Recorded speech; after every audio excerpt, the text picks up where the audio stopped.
Hi guys, Mother Nature here. I hope you guys are well wherever you are. In today's video, I want to talk about different herbs, and I'm actually at my friend's house and she has an amazing selection of herbs that she's growing outside. And I wanted to talk about these amazing herbs and the benefit. We know herbs are great for giving flavor, but herbs really have medicinal properties. So they're really a powerhouse of nutrients and healing properties. And I want to go through each one and tell you guys about the benefit of each one. So right here, she has beautiful mint. Mint is an amazing herb. Of course, we know it for flavoring foods, but mint tea is also great to have after a meal because it's great for digestion. And it's also great for cooling the body down. And it's great to add to all different types of drinks, or you can just have it as a simple tea. And of course, you can use mint in your cooking as well, depending on what kind of flavor you want to have. You can use mint chicken, you can use any kind, you can use whatever you want to use mint as a flavoring for the food, for your food.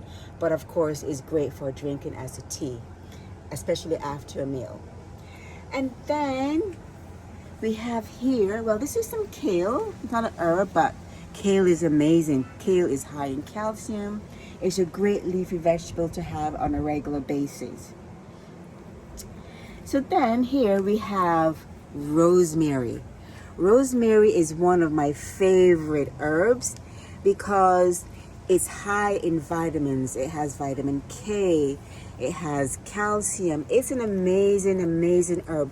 And what I like about it is that it's actually a great herb for memory. And there are many studies done on how rosemary is great for memory. And you can use it in cooking because it has great flavor. But also I like to use rosemary especially when I am grilling because it has a substance in it that helps counteract the negative effects of when you're grilling food. When you're grilling food, it's really on a very high heat, and all that high heat can create negative toxins in the food. So when you use rosemary and you're like roasting or you're like grilling on the grill, always add rosemary because of that. Those nutrients can really counteract that negativity, that negative effect of the grilling. But rosemary is also a great herb for your hair as well. It helps the hair to grow. It helps to also prevent shedding. So you can use rosemary essential oil, or you can get the fresh herb like this, immerse it in oil, let it sit for about 4 to 6 weeks, and you can use that oil to massage your scalp. And it's going to help with keeping your scalp very healthy and also prevent if you have shedding or losing of hair. And there's amazing studies done on rosemary. And then here we have here basil. Basil is also one of my favorite herbs to cook with because basil is great for inflammation. Of course, we know it is really great with tomatoes and mozzarella. That's a famous combination. Is great for tomato sauce. But rosemary, from a medicinal standpoint, it is great for neutralizing inflammation. So you can use it in your cooking on a regular basis, but you can also use it and make a tea out of it. You can buy the essential oil of basil and make a tea. And just have it as just put it in some warm water in the morning or at night, and that's really going to help with keeping your body in good healthy condition and help to reduce inflammation. Because when we are living in today's modern world, there's so many things that creates inflammation in our body just by breathing in toxic air, chemicals. Unfortunately, we have chemicals in our food, preservatives. All these kind of things can create inflammation. So we want to do what we can to minimize inflammation. So that's basil. And then here we have parsley. Parsley is another great herb that is excellent for cleaning the body. It's great for detoxing the body. It helps to pull lots of toxins from your system. So parsley is great for when you're juicing. Just put lots of parsley into your juice, and that's going to be a great detoxing drink because it lashes onto so many negative toxins in the body. So that's how one way to use parsley. Don't just have it as a garnish. Of course, it freshens our breath as a garnish, but just eat it. If you go to a restaurant and you see parsley on the table on your plate, don't leave it alone. Have it at the end of your meal, and it's going to be giving many benefits to your body, in addition to freshening your breath as well. And then the next herb here we have is oregano. Oregano is a powerhouse. There's so many studies on how oregano can be used as a natural antibiotic. It's really good for people who have Crohn's disease. Many people have really improved their gut health just by using oregano. So it's really amazing. It's one of the strongest of all of the herbs. It's really at the top. And of course, this is why you want to use it in your cooking for amazing flavor. But again, it has so many antibacterial, antiviral properties. In general, all of the herbs have antibacterial properties, antifungal properties. But oregano is at the top. So whenever you're cooking with your food, all of these herbs are also giving you all of these protection. This is one reason why when you're cooking, it's the one reason when I cook, I like to put a lot of herbs, because it helps also to keep your food fresher in the refrigerator because of the antibacterial properties, antifungal properties, all of these amazing properties of the herbs, in addition to, of course, the amazing flavor.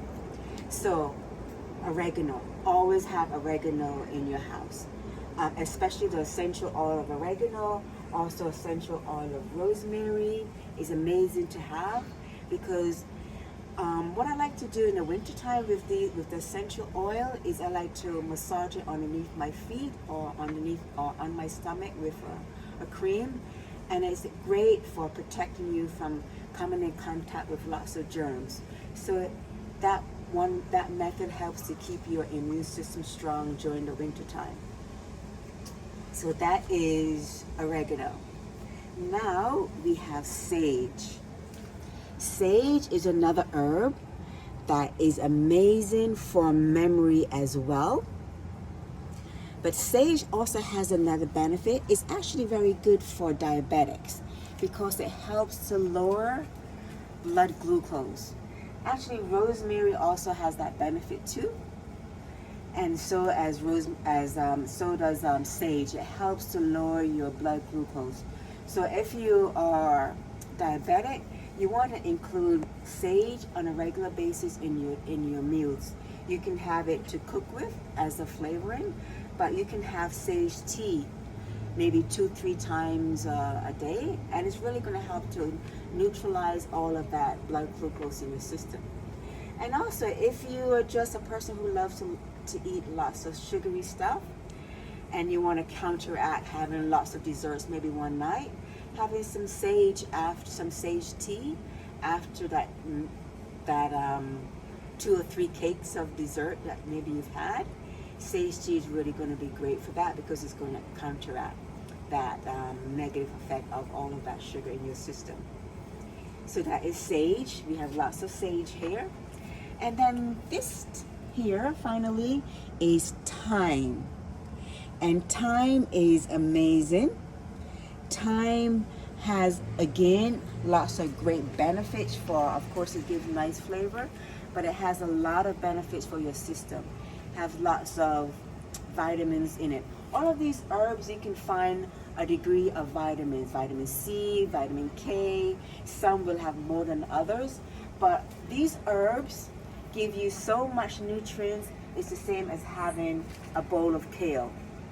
They're just smaller, but the nutrient content is very powerful. They have lots of nutrients. And thyme is really great also for the winter time, because thyme, if you find that you have a cold, you can make some thyme tea or use essential oil of thyme, and is great for coughs. You can apply it to your chest, or you can drink the tea, and it's going to help with neutralizing that cough. It helps to soothe the throat. So thyme is really great, especially in the winter time if you're having cough. But of course, all of these herbs are amazing for giving beautiful flavor to our meals, but they're amazing for your body as well from a medicinal standpoint. So that's it for this video. I hope you find some benefit from this video on herbs. And it's very simple to make these herbs.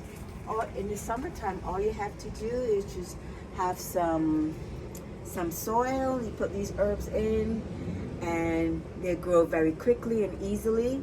If you have a window inside, if you don't have access to outdoors, you can grow herbs on a windowsill like this, just on the inside, and you get direct sunlight.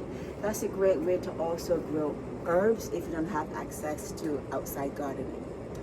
And that's it. I wish you guys good health, and until next time, take care. Bye-bye.